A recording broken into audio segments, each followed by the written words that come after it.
Since the dawn of the human race, Homo sapiens have been fascinated by the wider universe we're a part of beyond our earthly home. Human beings developed the science of astronomy before the science of biology, which indicates that despite the remoteness of the subject, the study of celestial objects was more compelling and more easily observed than the study of our own complex anatomy and physiology. When the earliest humans looked up at the skies, their initial observations weren't necessarily from a scientific viewpoint, though that would eventually emerge. What the earliest humans noticed, though, was that the sky and all that is in it was attuned to our deep-seated sense of transcendent remoteness, which is, of course, something that contemporary humans feel too when gazing at the stars, whether with our naked eye or with the aid of a telescope. Early humans took notice of how the bright, fiery, life-giving sun is located on the distant horizon, and the shooting stars and comets bring the sky down to our Earth. They noticed how thunderbolts in the sky dazzle, but also destroy.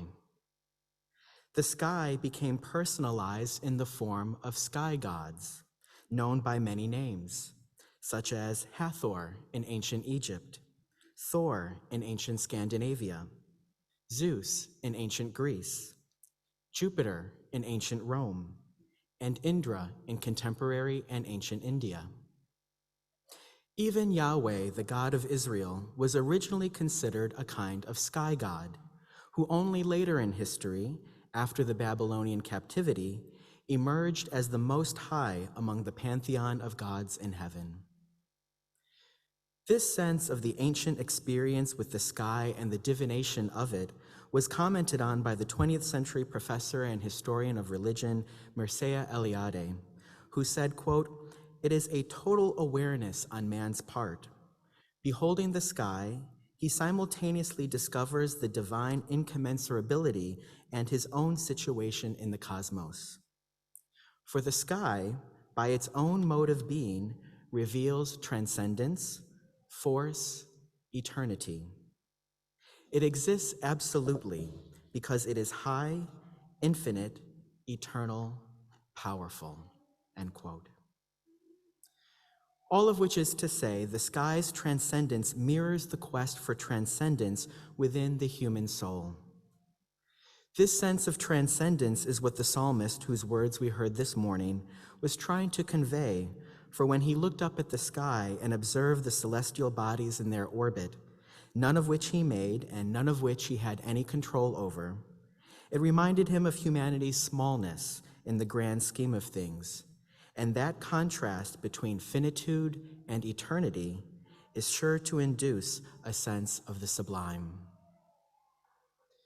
These days, modern humans, while still fascinated by the sky above us, are no longer likely to mythologize the skies, since the natural sciences have given us reliable explanations for natural phenomena like thunderstorms, droughts, blizzards, and shooting stars.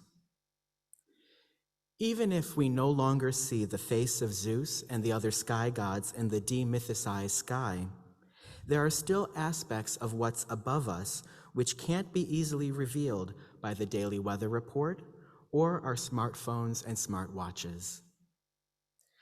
Beyond what's visible to our eyes and beyond the altitude of the planes we ride in is outer space, the next frontier of awe and wonder. Outer space is hidden, abstract, dark, and unfathomable. While astronauts haven't discovered any gods there, our spiritual sensibilities still struggle to acclimate themselves to each new scientific discovery we learn of regarding that dimension that's just beyond the bright blue skies. Part of the fascination about the realms beyond the skies has to do with the question of whether there might be life or intelligent life elsewhere in the universe.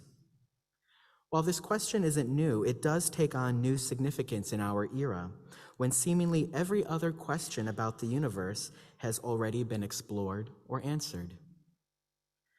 Going back to the 4th century before the Common Era, the Hellenic philosopher Democritus came to the conclusion that since there exists an infinite number of atoms, there must also exist an infinite number of worlds. He taught his students that, quote, "It seems absurd that in a large field only one stalk should grow, and that in an infinite space only one world exists," end quote. Thinking in an even broader way, the ancient Greek philosopher Anaxagoras, whose thoughts we heard in the opening words this morning, thought that life in some form must exist throughout the universe, and not just in one place. Since life exists throughout the universe, it's quite possible then that life could have emerged on planet Earth due to seeds from elsewhere in the universe landing here and developing into the life forms we now know. This theory was called Panspermia, and those who agree with it argue that space dust, meteors, asteroids, comets, and other objects from outer space could carry cells or carbon-based life forms like cells from one part of the universe to another. And even contemporary spacecraft could serve as the unintentional conduits of organisms from one part of the solar system to another. While panspermia is considered a fringe theory by scientists today, it has had some support throughout the ages, including by a few 20th century scientists. And it does at least sound like a plausible theory, even if there's little scientific evidence for it at this time. Moving ahead to the Middle Ages, while we imagine there wouldn't have been much thought to this topic in the so-called Dark Ages, the 15th century German philosopher, cardinal, mathematician, and astronomer Nicholas of Cuso wrote some interesting ideas about this topic, and his writings were both impressive and highly influential on later thinkers. For example, he wrote that, quote, "Life, as it exists on Earth in the form of men, animals, and plants, is to be found, let us suppose, in a high form in the solar and stellar regions. Rather than think that so many stars and parts of the heavens are uninhabited, and that this earth of ours alone is peopled, and that with beings perhaps of an inferior type, we will suppose that in every region there are inhabitants, differing in nature by rank, and all owing their origin to God, who is the center and circumference of all stellar regions. Of the inhabitants, then, of worlds other than our own, we can know still less, having no standards by which to appraise them. It may be conjectured that in the area of the sun there exist solar beings, bright and enlightened denizens, and by nature more spiritual than such as may inhabit the moon, whilst those on earth are more gross and material," end quote. While it's hard to imagine there being any living solar creatures, given the extremely hot conditions on the sun and the planets closest to it, Nicholas of Cusa's original thinking on this matter describe a kind of flexible thinking in that he imagines that any extraterrestrials which would exist would not resemble us as much as they would resemble the habitat that they originate from. Nicholas of Cusa wouldn't be the only or last Christian thinker to contemplate the possibility of other life forms in other regions of the universe. Fans of the novels and books of the prolific 20th century author and theologian C.S. Lewis might be surprised to know that he was open to the possibility of extraterrestrial life. And he wrote, quote, "How can we, without absurd arrogance, believe ourselves to have been uniquely favored?" End quote. He went on to write that if humans did indeed find alien animal life, we would need to determine if these alien beings are rational, if they have any kind of spiritual sense, and if they are fallen creatures with original sin, as he believed that humans are. If all three of these categories were evident in these extraterrestrial life forms, and if humans learned that no form of redemption had reached these life forms, then the human task would be to evangelize them. Since, in his view, quote, "Redemption, starting with us, is to work from us and through us to the extraterrestrial beings. Those who are or can become God's sons are our real brothers, even if they have shells or tusks. It is spiritual, not biological kinship that counts, end quote. Of course, whether or not any extraterrestrial life forms would be open to being evangelized is another story. And Lewis didn't consider the possibility that they may have a belief system they would want to share with us. Having said that, the question of whether there is life in the universe outside of our planet isn't just something that pious theologians and curious philosophers have thought about. Contemporary scientists and theologians are curious about the existence and ramifications of finding extraterrestrial life too. While no forms of life of any kind, whether single-cell organisms or intelligent beings, have ever been confirmed to exist outside of the Earth, scientists continue to search for it. And there's even a specific field of science dedicated to this pursuit called astrobiology, which is the branch of biology concerned with the study of life, both on Earth and in space. In 1976, NASA sent the Viking space probes to Mars to look for signs of life there. And just last week, a NASA panel investigating unidentified anomalous phenomenon held a press conference to share their findings, which essentially revealed that 98% of reported mysterious sightings in the skies have a natural explanation, and all but one sighting reported by military pilots have a scientific explanation. Nevertheless, since the Viking space probes, astrobiologists continue the search for any type of biosignatures that might exist. These biosignatures are any characteristic, element, molecule, substance, or feature that can be used as evidence for past or present life.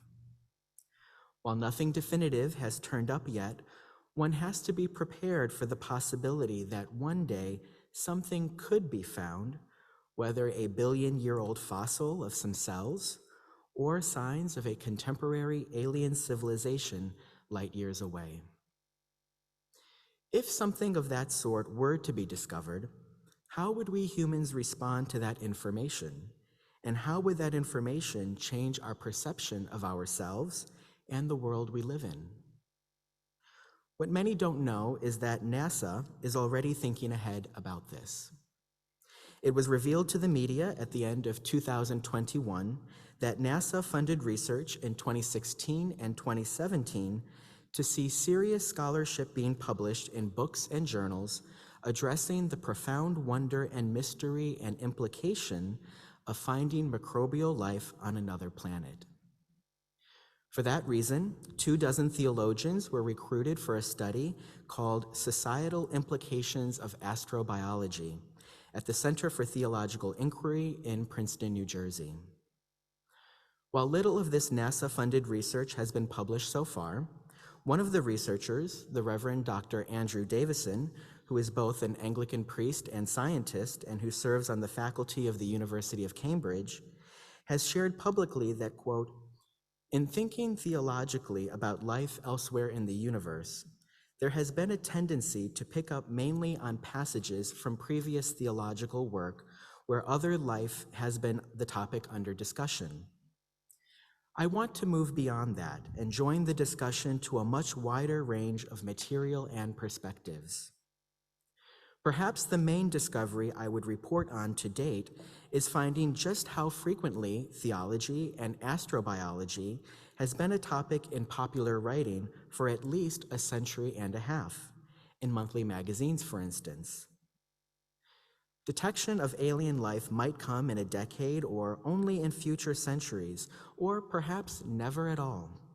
But if or where it does, it will be useful to have thought about the implications in advance," end quote. Dr. Davison's research was just published last week in a book titled Astrobiology and Christian Doctrine, Exploring the Implications of Life in the Universe, published by Cambridge University Press. You can check it out online. While the presence of life in the universe remains an open question, it seems to me that, for now, the best assumption to make is that we humans are, in fact, alone in the universe. And if there is any life in the universe, it probably doesn't resemble us in any way. Humans yearn for mirror images of ourselves, which is why we anthropomorphize everything from our pets to our deities to artificial intelligence. If simple life forms like cells or plants were to be found in other sections of the universe, perhaps the Panspermia theory would gain acceptance. And if intelligent life forms were to be revealed to us, I imagine it would cause the same reaction as the coronavirus pandemic. Some would be in denial, some would panic, some would feel paranoid, and some would accept it impartially. As Unitarian Universalists, I can imagine that members of our faith would respond with an attitude of both reverence and curiosity.